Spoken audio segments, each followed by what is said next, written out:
Puji Tuhan, sukacita melalui persekutuan elektronik ini akan membawa kita semakin utuh, tegak, dan kuat, bahkan terarah kepada Kristus.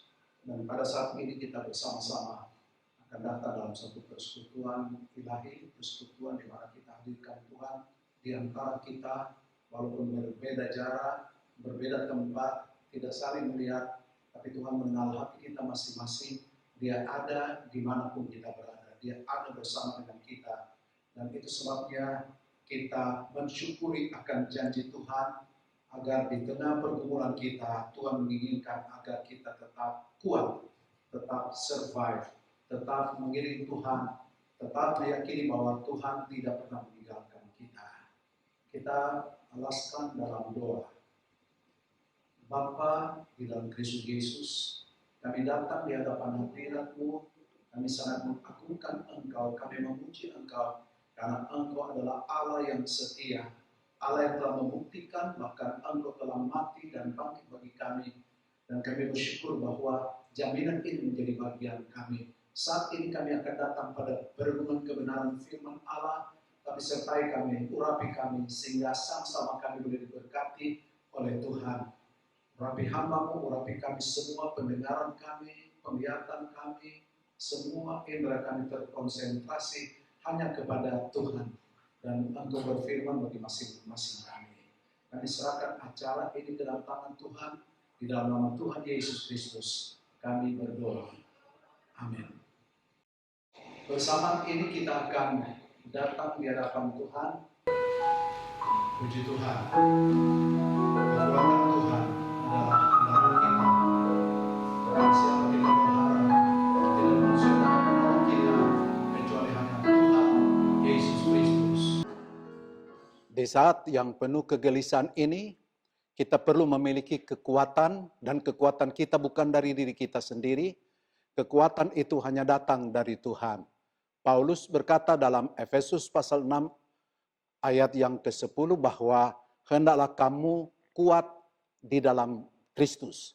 Kuat dalam Kristus, kuat dari atas. Dan topik akan kita bicarakan adalah jadilah kuat oleh kasih karunia. Bertitik tolak dari pembacaan firman Allah 2 Timotius 2 ayat 1. Sebab itu, hai anakku, jadilah kuat oleh kasih karunia dalam Kristus Yesus. Timotius ditempatkan Paulus di Efesus untuk menata pelayanan di sana. Dan Efesus merupakan kota metropolitan, kota lintas niaga. Para peniaga timur dan barat bertemu, mereka barter di sana. Dan di Efesus, Paulus mendirikan sebuah sekolah yang disebut Tiranus. Dia mengajar di sana, dia menyewa gedung pertemuan umum karena dia ditolak di sinagog dan di rumah sembahyang orang Yahudi. Sehingga dia menyewa selama 2 tahun dan dia mengajar setiap hari 2 jam. Melalui para peniaga, firman Allah itu boleh dapat tersebar kemana-mana. Dan di saat itu, penduduk Efesus berjumlah 20.000 orang. Tetapi selain kota Efesus merupakan kota niaga, kota Efesus merupakan kota mistik di mana ada kuil Diana yang mempekerjakan 1.000 PSK untuk penyembahan kepada Dewi Artemis. Dan dengan demikian kita tahu bahwa di Efesus ada dewa Skewa dengan buku mistik termahal. Dan pada waktu itu dibakar oleh Paulus. Walaupun jemaat ini dibangun di atas kebenaran firman Tuhan, tetapi jemaat ini menghadapi pemerosotan kasih karunia. Sehingga 40 tahun kemudian setelah didirikan Paulus, Yesus datang menegur mereka dalam Wahyu pasal 2 ayat 4 sampai ayat yang ke-5. Begitu dalam kejatuhan kamu, bertobatlah kembali kepada kasih semula. Menghadapi kompleksitas permasalahan di Efesus, maka sebagai hamba Tuhan yang muda, Paulus mengingatkan Timotius agar dia tetap kuat di dalam kasih karunia. Apa yang perlu dimiliki oleh seseorang agar tetap kuat dalam kasih karunia Tuhan? Ada beberapa sikap yang perlu dimiliki oleh setiap umat Tuhan. Pertama, Paulus mengingatkan memiliki sikap seorang prajurit. Dalam 2 Timotius 2 ayat 3 dan 4, ikutlah menderita sebagai seorang prajurit yang baik dari Kristus Yesus. Seorang prajurit yang sedang berjuang tidak memusingkan dirinya dengan soal-soal penghidupannya, supaya dengan demikian ia berkenan kepada komandannya. Saat berperang, seorang prajurit selalu diajarkan untuk berpikir tidak pernah kalah. Mereka selalu mempunyai pikiran yang optimis, yaitu harus menang. Hal lain yang diingatkan bahwa seorang prajurit juga harus menunjukkan sikap loyalitas kepada pemimpinnya. Tidak memikirkan keadaannya sendiri, tetapi berpikir optimis dalam menghadapi masa depan. Dan itu sebabnya, marilah kita belajar dari seorang prajurit. Sikap seorang prajurit. Milikilah sikap seorang prajurit agar kita terus menjadi kuat menghadapi hari-hari yang jahat, menghadapi situasi yang sulit. Menjadi pengikut Kristus merupakan suatu panggilan yang begitu indah. Ketika kita dipersiapkan menjadi prajurit Yesus yang sungguh untuk menghadapi berbagai macam peperangan rohani, seperti Paulus berkata dalam Efesus 6 ayat 12, karena perjuangan kita bukanlah melawan darah dan daging, tetapi melawan pemerintah-pemerintah, melawan penguasa-penguasa, melawan penghulu-penghulu dunia yang gelap ini, melawan roh-roh jahat di udara. Paulus menganalogikan hidup orang Kristiani bagaikan seorang prajurit. Dan seorang prajurit dari Yesus harus menjadi prajurit yang tangguh, menjadi seorang prajurit yang efektif untuk bisa dapat memenangkan dalam pertarungan dan peperangan rohani. Dan untuk menjadi prajurit dari Tuhan, kita perlu fokus kepada Tuhan, fokus kepada pimpinan, fokus kepada Yesus. Dalam 2 Timotius 2 ayat 4, seorang prajurit yang sedang berjuang tidak memusingkan dirinya dengan soal-soal penghidupannya, supaya dengan demikian ia berkenan kepada komandannya. Demikian juga dengan kehidupan rohani kita. Kita harus hidup dan bisa memfokuskan diri kepada Tuhan. Hubungan kita dengan Tuhan yang kita bangun setiap harinya melalui firman Allah yang kita baca, melalui doa yang kita naikkan dan sampaikan ke hadirat Tuhan, melalui ibadah, melalui persekutuan, dan dengan hal-hal itu yang kita lakukan dengan tekun, itu akan dapat membina hubungan kita secara pribadi, secara komunal, komunitas jemaat, untuk bersekutu dengan Tuhan.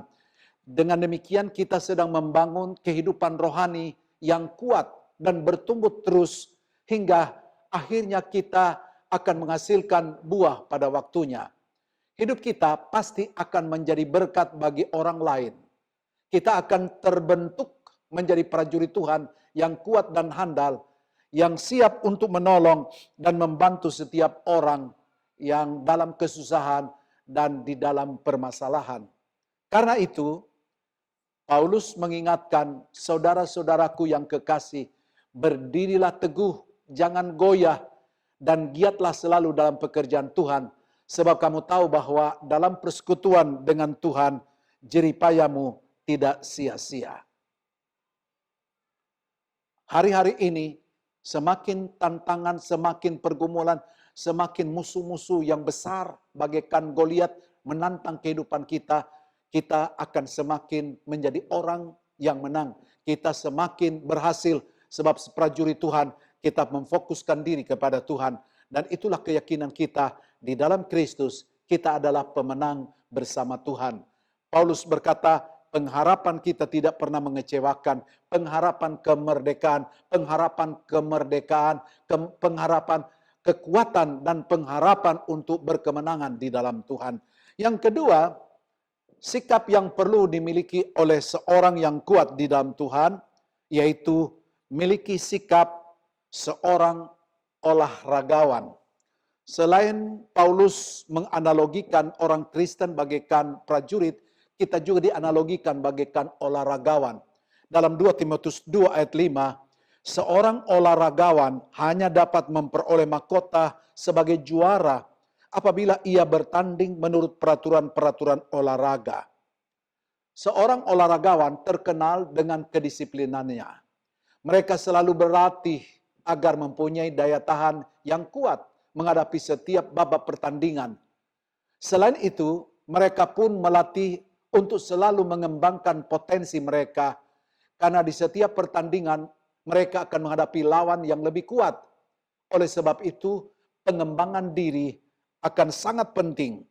Bahkan strategi dalam menghadapi musuh perlu ditingkatkan, perlu diusahakan. Bahkan seorang olahragawan harus bertanding menurut peraturan yang ditetapkan. Tidak boleh bertanding dengan aturan sendiri. Marilah kita belajar seperti seorang olahragawan. Kita hanya bisa melatih dengan pertolongan Tuhan. Otot-otot rohani kita, pengembangan pikiran kita, pertumbuhan rohani kita harus terus semakin ditingkatkan. Bahkan saat kita menghadapi pertandingan, ingat kita harus terus bertanding sesuai peraturan. Tidak boleh keluar peraturan atau mengikuti peraturan kita sendiri. Tetapi ikutilah peraturan yang diberikan oleh Tuhan, peraturan sorgawi. Ikutilah kehendak Tuhan. Hal ini akan membuat kita semakin kuat dalam proses, dalam babak-babak pertandingan yang akan kita hadapi. Menjadi orang-orang yang kuat, menjadi pemenang. Kuat di dalam Tuhan, menjadi keyakinan, kepastian bahwa kita akan menghadapi semua musuh-musuh tantangan kita dan keluar sebagai pemenang. Ketika Daud menghadapi Goliat, walaupun raksasa, walaupun besar, beberapa kali lebih besar dari dia, diperlengkapi dengan senjata. Tapi Daud berkata, engkau datang dengan lembing dan perlengkapan, tapi aku datang dengan nama Tuhan yang engkau hina. Daud mengandalkan Tuhan, dan sebagai seorang prajurit, sebagai seorang olahragawan, kita tahu bahwa hanya dengan kekuatan Tuhan kita akan bisa mengalami kemenangan. Daud berkata bahwa orang yang mengandalkan Tuhan, yang ada di dalam Tuhan, dalam Mazmur 84 mulai ayat 6, mereka akan semakin dikuatkan. Mereka berjalan tidak penat, tidak letih. Mereka terus sampai bersiarah ke tempat kehadiran Tuhan. Yang ketiga, hal yang penting untuk kita bisa menikmati kekuatan di dalam Tuhan, milikilah sikap seorang petani. Dalam 2 Timotius 2 ayat 6, seorang petani yang bekerja keras haruslah yang pertama menikmati hasil usahanya. Petani merupakan seseorang yang giat dan tekun. Ia seorang yang sabar dan pekerja keras. Mulai dari membajak tanah garapannya, menabur benih, merawat sampai waktunya menuai tiba. Petani akan selalu menikmati hasil usahanya lewat setiap proses hidup. Biarlah kita dengan terus bergiat dan tekun, dengan sabar dan terus bekerja keras. Jangan biarkan diri kita menjadi malas karena situasi. Setiap proses yang akan berakhir pada waktunya, setiap proses akan kita lewati dengan pertolongan dari Tuhan. Sebab itu, milikilah sikap seorang petani yang bukan saja menanam, tapi dia dalam proses sabar menanti hasil yang baik, buah yang baik. Menghadapi situasi, seringkali petani harus berhadapan dengan hama, berhadapan dengan cuaca, berhadapan dengan banyak hal yang seringkali mengecewakan dia. Tetapi dia mempunyai sikap bertarung yang kuat, sikap untuk tetap sabar menanti waktunya Tuhan. Alkitab berkata segala sesuatu ada waktunya, segala sesuatu di bawah kolong langit ada waktunya. Ada waktu menanam, ada waktu menuai, ada waktu bersuka cita, dan ada waktu berduka cita. ada waktu dilahirkan, ada waktu meninggalkan dunia. Dapat dikatakan bahwa hidup ini adalah kesempatan untuk melewati setiap tahapan dan tantangan dalam proses. Dan oleh sebab itu, jadilah kuat oleh kasih karunia Tuhan dalam Kristus Yesus. Semua Tuhan izinkan terjadi dalam kehidupan kita. Hal yang sedang kita hadapi, kita tahu bahwa ini bukan atas kemauan siapa-siapa. Tuhan luaskan hal ini terjadi. Ketika Ayub mengalami penderitaan yang begitu berat, mengalami sampar, mengalami penyakit, mengalami kesulitan, mengalami kegagalan, dia berkata bahwa ini adalah sepengetahuan Tuhan. Tuhan yang memberi, Tuhan juga yang mengambil. Oleh sebab itu, biarlah kita menyadari bahwa ini semua terjadi atas izin Tuhan. Tetapi sebagai orang-orang percaya, Tuhan mengingatkan kita agar kita tetap terus kuat di dalam Tuhan. Marilah kita memiliki sikap sebagai seorang prajurit, sikap sebagai seorang olahragawan, sikap sebagai seorang petani. Yang setiap usaha yang kita lakukan karena kasih karunia Tuhan. Oleh sebab kita percaya, oleh sebab kita mengimani, oleh sebab kita yakin bahwa melewati semua proses ini ada satu kesanggupan, ada satu kekuatan yang dari Tuhan untuk kita bisa dapat melewati semuanya ini. Kiranya kemenangan Tuhan, kiranya janji Tuhan menjadi bagian saudara dan saya, menjadi bagian kita. Tetap kuat, tetap semangat, dan kita tahu bahwa setiap permasalahan pasti akan ada akhirnya. Pada akhirnya kita akan melihat seperti Ayub katakan, sekarang aku bisa melihat bahwa dalam kesemuanya ini, di dalamnya Tuhan dipermuliakan, semakin mengenal akan Tuhan, semakin mengasihi Tuhan, semakin mengintimkan diri kepada Tuhan. Kiranya Tuhan menolong dan memberkati kita sekalian. Kita berdoa. Bapa yang kami kenal melalui putra-Mu Yesus Kristus, kami datang di hadapan hadirat-Mu, kami bersyukur bahwa Engkau ada bersama dengan kami. Kami bersyukur bahwa Engkau tidak pernah meninggalkan kami. Tolong kami, mampukan kami agar kami tetap kuat di dalam Engkau. Kami kuat bukan oleh kekuatan jasmani kami. Kami kuat bukan oleh kemampuan kami. Tapi kami kuat karena kehadiran Tuhan. Karena Roh Kudus-Mu, karena firman Tuhan, karena kekuatan ilahi dari Tuhan yang ada dalam kehidupan kami. Dan ketika kami tetap berjalan di dalam Tuhan, kami akan melihat pertolongan, kemenangan datang pada kemenangan, dari kemuliaan datang kepada kemuliaan, sehingga pada akhirnya kami akan melihat keberhasilan, pertolongan Tuhan akan kami nikmati. Berkati anak-anak-Mu, beri kekuatan, beri keyakinan bagi setiap anak-anak-Mu melihat jaminan Tuhan, bahwa Engkau tidak pernah berubah. Berikan kekuatan bagi setiap anak-anak-Mu yang lemah, anak-anak-Mu yang sakit. Berikan kekuatan bagi mereka yang mengalami keletihan. Di dalam masalah ekonomi, Engkau juga pulihkan. Dan kami yakin bahwa dalam segala hal, selalu ada jalan keluar di dalam Tuhan. Berikan pertolongan, perlindungan bagi anak-anak-Mu menghadapi virus corona ini. Jauhkan kami dari semua itu, hindarkan kami, sehingga kami boleh keluar sebagai pemenang, sebagai orang-orang yang kuat di dalam Tuhan. Lawati setiap anak-anak-Mu, apapun yang mereka hadapi, yang sakit pasti disembuhkan, yang lemah dikuatkan, yang susah dihiburkan, bahkan dalam setiap pergumulan, apapun, di dalam Yesus ada pertolongan. Terima kasih Bapa. Engkaulah yang layak diagungkan, Engkaulah yang layak ditinggikan. Dan itu sebabnya kami datang di hadapan Tuhan, kiranya kemenangan Tuhan menjiwai kehidupan kami. Dan akhirnya saudara-saudara yang dikasihi Tuhan, kiranya wajah kemuliaan Allah menyinari, menaungi, menuntun, membimbing kita sekalian, dan adalah bahwa berkat rahmat anugerah dari Bapa, cinta kasih sayang dari Kristus Yesus, penyertaan persekutuan kekuatan Allah Roh ada atas kita masing-masing, mulai saat ini, besok, bahkan sampai selama-lamanya. Di dalam nama Yesus Kristus kami berdoa. Haleluya. Amin.